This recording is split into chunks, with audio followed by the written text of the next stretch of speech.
بسم اللہ الرحمن الرحیم وَلَقَدْ يَسَّرْنَا الْقُرْآنَ لِلذِّكْرِ فَهَلْ مِن مُّدَّكِرٍ رَبِّ يَسِّرْ وَلَا تُعَسِّرْ وَتَمِّمْ بِالْخَيْرِ.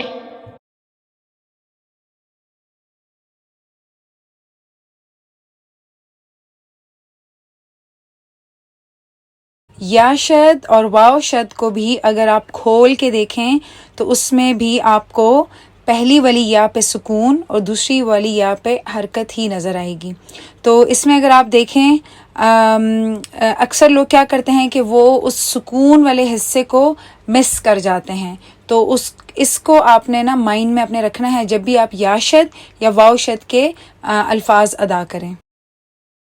خفیًا طیبتاً ثوب کویرت. تو یہاں پر آتی ہے یا شد.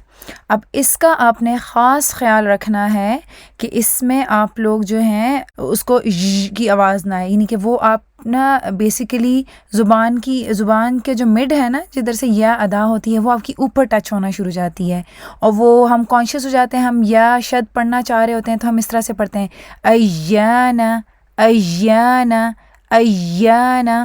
تو اس طرح سے نہیں پڑھنا بلکہ اس طرح پڑھنا ہے ایانا ایانا ایانا. اکثر اسٹوڈنٹس شد والے الفاظ کی ادائیگی میں اس کا جو سکون والا حصہ ہوتا ہے اس کو وہ سکپ کر جاتے ہیں، اور خاص طور پر یہ جو سکون والا حصہ جس کو مس کرنا ہے یہ یا شد اور واو شد میں خاص طور پر ضرور ہوتا ہے ان سے. تو اس کے بارے میں آپ نے خاص خیال رکھنا ہے کہ جو اس کا سکون والا حصہ ہے وہ آپ سے مس نہ ہو. تو ان الفاظ میں اگر آپ اس کا سکون والا حصہ مس کریں تو آپ ان کو کچھ اس طرح سے ادا کریں گے.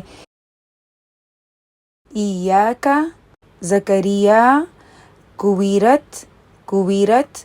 تو آپ نے اس کو شد کے ساتھ ادا کرنا ہے. ایاک ایاک زکریا زکریا کویرت کویرت. یا شد اور واو شد کی ادائیگی کرتے ہوئے اسٹوڈنٹس اکثر اس کے اوپر جو حرکت ہوتی ہے اس کو مس کر جاتے ہیں. مثال کے طور پہ وہ اس کو اس طرح سے پڑھیں گے جس طرح یہ ہے زوئی نا، تو وہ زوئی نا، تو وہ جو کسرہ ہے نا زوئی اس کو سکپ کر دیتے ہیں. یا جس طرح ہے نا یو ای دو، تو وہ اس کو پڑھیں گے یو ای دو یو ای دو. تو دیکھیں یو ای اور اس کے بعد آپ نے اس حرکت کو بھی ادا کرنا ہے. پھر جس طرح یہ لکھا ہوا ہے طیبتاً، تو وہ اس کو پڑھتے ہیں طیبتاً طیبتاً. تو یہ ہے طیبتاً. زینا زینا یؤید یؤید طیبتاً طیبتاً.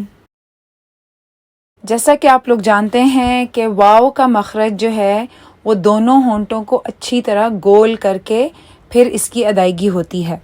تو اس میں اکثر اسٹوڈنٹس کیا کرتے ہیں کہ وہ اوپر والے دانتوں کو نیچے والے ہونٹ پہ رکھتے ہیں، تو وہ واو پڑھنے کی بجائے وہ پڑھتے ہیں واو واو. اور اس کی وجہ یہ ہے کیونکہ ہم اردو میں بات کرتے ہیں اور اردو میں واو کی ادائیگی اسی طرح سے ہوتی ہے کہ اوپر والے دانت ہمارے نیچے والے ہونٹوں کو ٹچ کرتے ہیں. تو عربی میں ایسا نہیں ہوتا ہے. عربی میں آپ کے ہونٹوں کو آپ اچھی طرح گول کرتے ہیں تبھی آپ کی واو کی ادائیگی ہوتی ہے. تو خاص طور پہ پھر جن حروف کے اوپر یعنی کہ واو کے اوپر جب شد ہوتی ہے تب اسٹوڈنٹس جو ہیں وہ اس کو مد نظر نہیں رکھتے اور پھر ان کی وہی والی آواز کی غلطی ہوتی ہے. قوتن قوتن عدون عدون تواب تواب کویرت کویرت.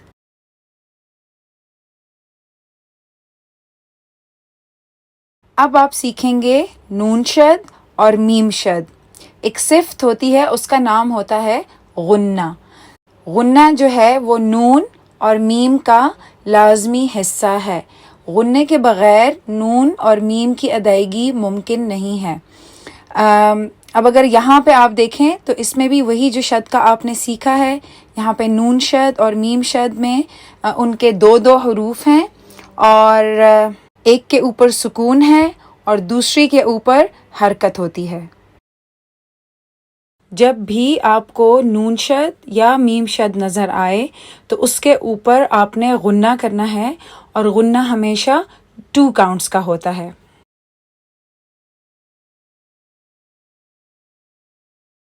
غنّہ ہوتا کیا ہے؟ غنّہ بیسیکلی نیزل ساؤنڈ ہوتی ہے، یہ آپ کی ناک میں سے آتی ہے. تو اگر آپ ناک کو بند کر کے غنّہ ادا کرنے کی کوشش کریں گے تو تب آپ کا غنّہ ادا نہیں ہوگا، اور جو غنّہ ہے وہ آپ نے 2 کاؤنٹس کرنا ہے.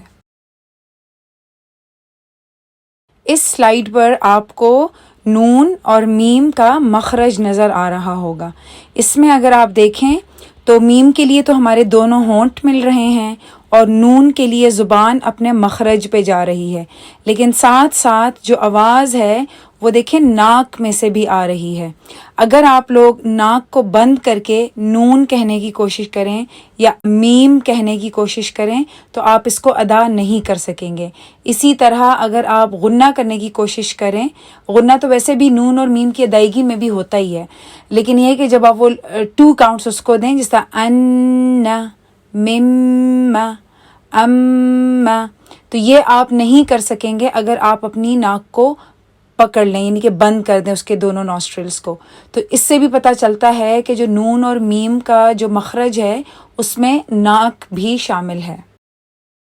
نون شد اور میم شد کے اوپر خاص طور پر اسٹوڈنٹس غنّہ کرنا بھول جاتے ہیں، تو وہ اس کو بالکل سیدھا سیدھا پڑھ جاتے ہیں، جیسا انا، تو وہ اس کو پراپر اس کی وہ 2 کاؤنٹس نہیں دیتے، تو جس کی وجہ سے وہ جو ایک نیزل ساؤنڈ کی وجہ سے جو ایک خوبصورتی آتی ہے تلاوت میں وہ بیچ میں سے مس ہو جاتی ہے.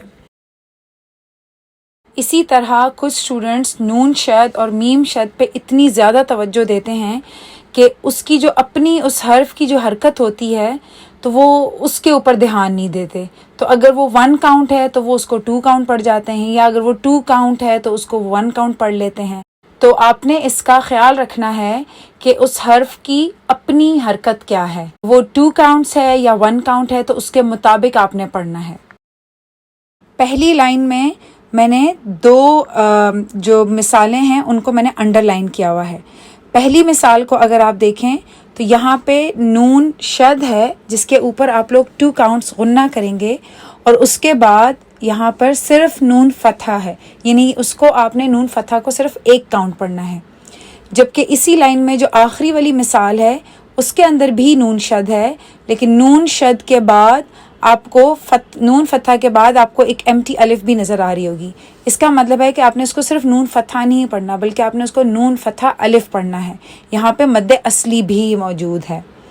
اسی طرح دوسری لائن میں بھی اگر آپ دیکھیں تو یہاں پہ بھی پہلا جو لفظ ہے وہ صرف اس کا نون شد ہوگا اور پھر اس کے بعد نون فتح کو ادا کریں گے، جبکہ اس کے بعد والے لفظ میں نون شد کو ادا کرنے کے بعد پھر نون فتح الف کو ادا کرنا ہے. اور یہی چیز آپ تیسری لائن میں بھی نوٹ کریں کہ یہاں پہ آپ کو میم شد اور میم فتح آپ نے اس کو پڑھنا ہے، اور اس سے آگے آپ نے میم شد اور میم فتح الف کی ادائیگی ہوگی. اور آخری مثال میں بھی اسی طرح سے ہے کہ میم شد اور پھر میم فتح، اور جو آخری ورڈ مارک ہوا ہے اس میں ہے میم شد کے بعد میم فتح الف، تو اس کو آپ نے 2 کاؤنٹس یعنی کہ مد اصلی پڑھنا ہے. ان ظن عم مم.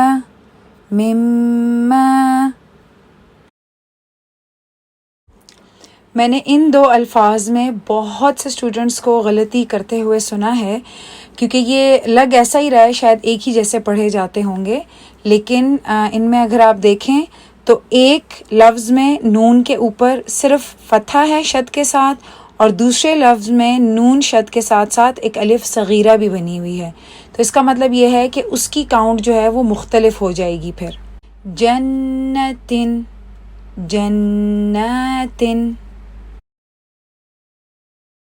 فأمه محمد، حمالة، سماعون، المزمل،